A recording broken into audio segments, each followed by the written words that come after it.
تراویح کی نماز کیا کام کرنا ہے بھائی؟ اور تراویح 20 رکعتیں ہیں، 8 رکعتیں بولو نہیں۔ حضرت عمر سے 2 روایتیں، ایک 8 والی اور ایک 20 والی،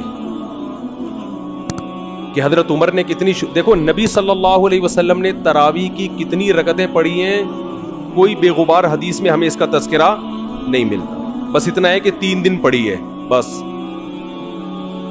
کتنی پڑھی ہے ہمیں نہیں پتا۔ یہ ہمیں حضرت عمر کے عمل سے پتا چلتا ہے، کیونکہ حضرت عمر بدعتی بولو نہیں ہو سکتے، کیونکہ انہوں نے جب جماعت سے 20 رکعتیں پڑھائی ہیں حضرت عمر نے، تو اس کا مطلب نبی نے ان 3 دن میں کتنی پڑھی تھیں؟ اور ایک ضعیف روایت میں اس کا تذکرہ بھی ہے کہ نبی نے 20 رکعتیں پڑھی ہیں۔ تو ضعیف روایت کی تائید جب خلفائے راشدین کے عمل سے ہو گئی تو وہ ضعیف بھی عملاً کیا بن گئی؟ صحیح بن گئی ہے وہ۔ تو حضرت عمر سے 2 ہیں، 8 بھی اور 20 بھی۔ 8 والی پر امت نے کسی امت نے عمل ہی نہیں کیا، کیونکہ وہ بالاتفاق مضطرب ہونے کی وجہ سے ضعیف ہے، سند کی وجہ سے نہیں بلکہ مضطرب، کیونکہ جو راوی حضرت عمر سے 8 بیان کر رہا ہے وہی کتنی بھی بیان کر رہا ہے؟ 20 بیان کر رہا ہے۔ اور جب ہم صحابہ کے دور میں دیکھتے ہیں تو ہمیں سب جگہ 20 نظر آ رہی ہیں، 8 کہیں بھی نظر نہیں آ رہی۔ تو یہ کیسے ممکن ہے کہ حضرت عمر نے 8 شروع کی ہوں اور کوفہ، بصرہ، دمشق، شام، مصر سب جگہ 20 ہو رہی ہوں؟ اس سے پتہ چلتا ہے کہ حضرت عمر سے جو 20 والی روایت ہے وہ صحیح ہے، 8 والی صحیح نہیں ہے۔ اور اس کی سب سے بڑی دلیل یہ ہے کہ موطا امام مالک میں ہے 8 رکعتوں والی، جو امام مالک نے نقل کی ہے، لیکن امام مالک خود 8 کا فتویٰ نہیں، وہ خود 20 سے زیادہ کے قائل ہیں، وہ تو 20 کے بھی نہیں 36 کے قائل ہیں۔ تو یہ کیسے ممکن ہے کہ کتاب کا مؤلف 8 والی ذکر کر رہا ہو مگر خود اس روایت کو وہ اس پر عمل نہ کر رہا ہو؟ ان باتوں کا کسی اہل حدیث عالم کے پاس جواب نہیں ہے۔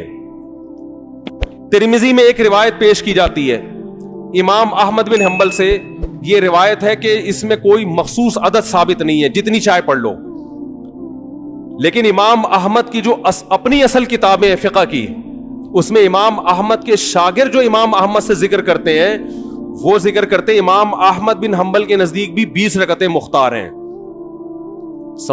سمجھ نہیں آ رہی میرا خیال ہے بات؟ تبھی فقہ حنبلی میں تراویح کی رکعتیں کتنی ہیں؟ 20۔ اور امام ابو حنیفہ کے نزدیک بھی۔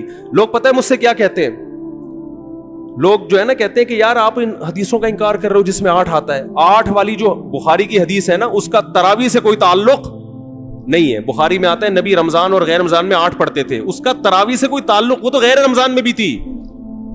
اتنی سینس نہیں ہے یار، آپ ہمیں قرآن و حدیث سکھا رہے ہو اور ہمیں اپنا مقلد بنا رہے ہو، اتنے بڑے بڑے مجتہدین کی تقلید چھوڑ کے۔ میں لوگوں سے ایک بات کہتا ہوں، ایک قرآن و حدیث وہ ہے جو ابو حنیفہ، شافعی، مالک اور احمد بن حنبل نے سمجھا، اور ایک قرآن و حدیث وہ ہے جو 15ویں صدی کے مولوی سمجھ رہے ہیں۔ کس کی فہم زیادہ صحیح ہوگی؟ بولو بھائی۔ ایک قرآن وہ ہے جو انجینئر بیان کر رہا ہے حدیث، ایک حدیث کی تفصیل وہ ہے جو امام مالک بیان کر رہے ہیں، ابو حنیفہ بیان کر رہے ہیں، جن کی 80 ہجری میں پیدائش ہوئی ہے، تابعین میں سے ہیں، جو امام شافعی بیان کر رہے ہیں۔ تم امام شافعی کو چھوڑ رہے ہو، تم امام ابو حنیفہ کو چھوڑ رہے ہو، تم امام مالک کو چھوڑ رہے ہو، تم احمد بن حنبل جیسے محدث اور فقیہ جو امام بخاری کے استاذوں میں ہیں ان کو چھوڑ کر فالو کس کو کر رہے ہو؟ انجینئر کو۔ اور تم کہہ رہے ہو ہم صرف قرآن و حدیث کو مانتے ہیں، ہم کسی اور چیز کو نہیں مانتے۔ تم قرآن و حدیث کو نہیں مانتے میرے بھائی، تم مقلد ہو، اندھے مقلد ہو۔ تم قرآن و حدیث کی اس تشریح کو مانتے ہو جو انجینئر کر رہا ہے، اس تشریح کو نہیں مانتے جو احمد بن حنبل کر رہے ہیں، جو ابو حنیفہ کر رہے ہیں، جو امام مالک کر رہے ہیں، جو امام شافعی کر رہے ہیں۔ یہ بڑے بڑے تابعین، تبع تابعین، مجتہدین جن کو پوری امت نے فالو کیا ہے۔ تو 8 رکعت کی جو موطا امام مالک کی حدیث ہے، اس 8 رکعت پہ امام مالک نے فتویٰ نہیں دیا۔ کیوں؟ اس لیے کہ وہ حدیث مضطرب ہے، اس میں راوی ایک بیان پہ ٹکتا نہیں ہے، کہیں 20 بیان کرتا ہے، کہیں 8۔ جب راوی کے بیان میں تضاد ہو تو حدیث مضطرب ہونے کی وجہ سے رد ہو جاتی ہے۔ اور میں آخری بات کر کے بیان کو ختم کرتا ہوں، یہ جو تراویح کا لفظ ہے یہ 8 رکعتوں پہ فٹ ہی نہیں بیٹھتا ہے۔ اس کا بھی میں جواب سوال کر رہا ہوں لیکن کوئی جواب نہیں دے رہا۔ دیکھو اپنی مرضی کے سوال بنا کے جواب دے دیا کرو تو لوگ واہ واہ کریں گے۔ آپ میرے ساتھ یہ ہو رہا ہے، میں جو بیانات میں اعتراض کرتا ہوں نا اس کا جواب نہیں مجھے ملتا، خود سے اعتراض بنا کے کیا کر دیا جاتا ہے؟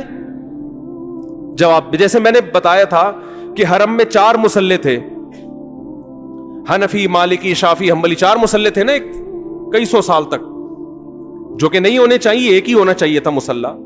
تو لوگوں نے اعتراض کیا 4 مصلے تھے حرم میں، یہ دیکھو کتنا غلط، یہ حنفی مالکی ایسے ہوتے ہیں. تو میرا سوال یہ تھا کہ 5واں کیوں نہیں تھا اس وقت؟ اس کا مطلب 5واں فرقہ وجود میں آیا ہی نہیں تھا، وہ اب پیدا ہوا ہے.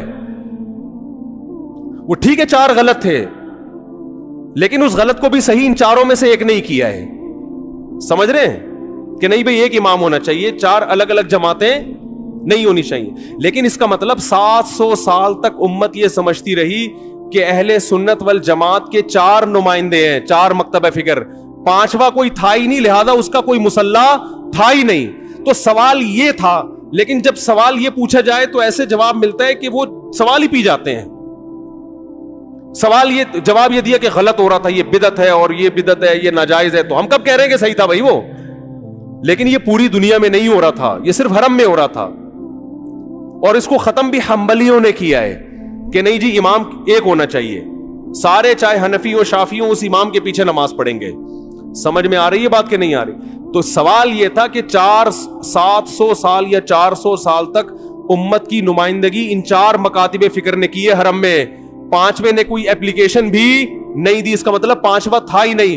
اور جو آپ یہ مختلف الفاظ بیان کرتے ہو کہ امام احمد بن حنبل اہل حدیث تھے، فلاں میں اہل حدیث تھے، تو امام احمد بن حنبل اگر اس طرح کے اہل حدیث تھے تو پھر امام احمد بن حنبل کے فالوورز کو اہل حدیث کیوں نہیں کہا جاتا ہے، حنبلی کیوں کہا جاتا ہے؟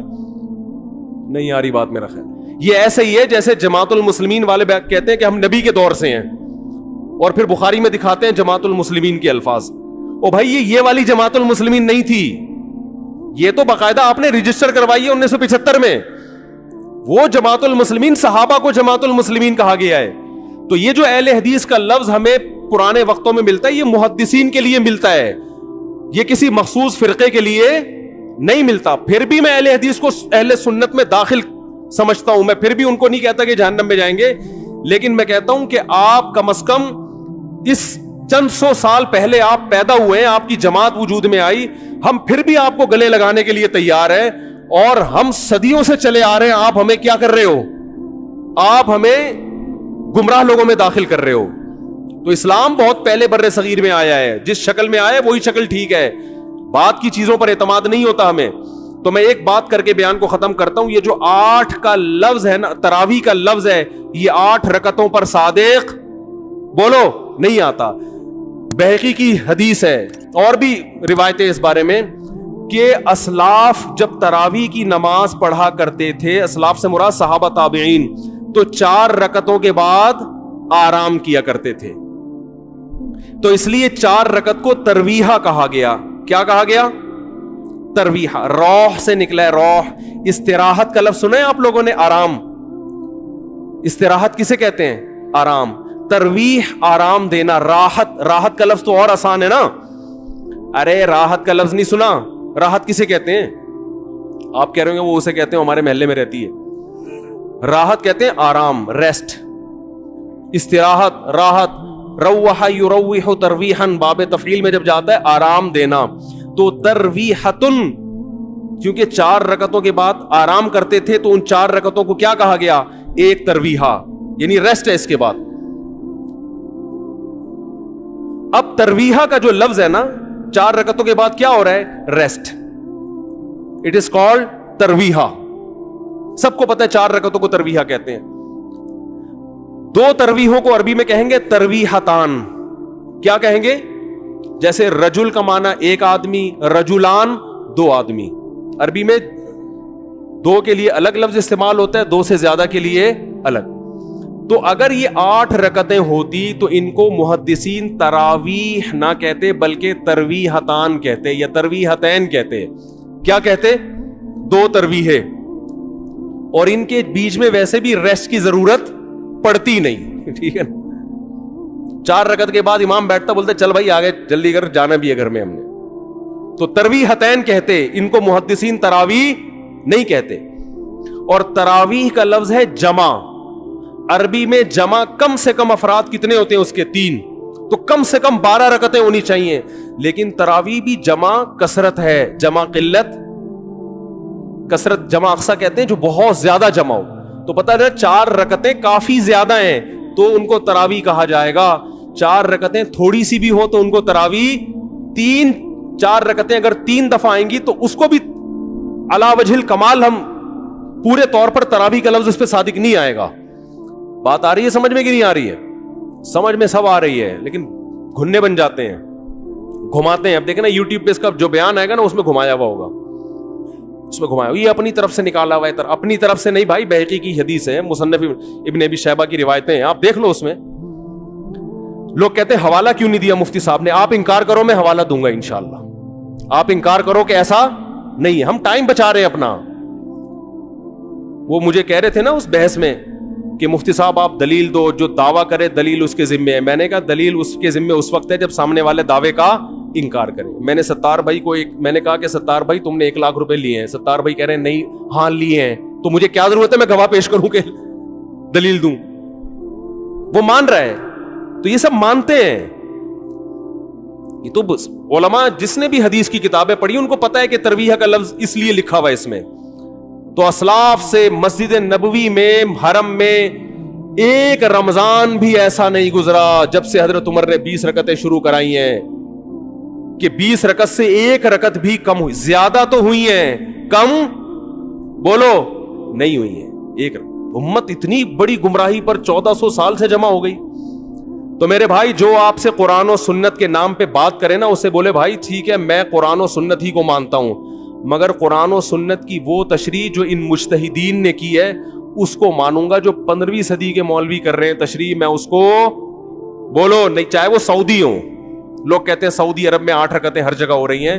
سعودی عرب میں آج ہو رہی ہیں, 100 سال پہلے کے سعودی عرب میں 8 رکعتیں کہیں بھی نہیں ہوتی تھی. تو یہ کوئی سعودیوں کا کلمہ تھوڑی ہم نے پڑھا ہے کہ جو سعودی عرب میں تو بہت سے لوگوں کی داڑیاں نہیں ہوتی. تو کیا مطلب داڑھی کا انکار کر دو گے آپ؟ تو ہم نے فالو کرنا ہے امام مالک کو, امام احمد بن حنبل کو, امام شافعی کو. یہ بڑے بڑے محدثین تھے, مجتہدین تھے.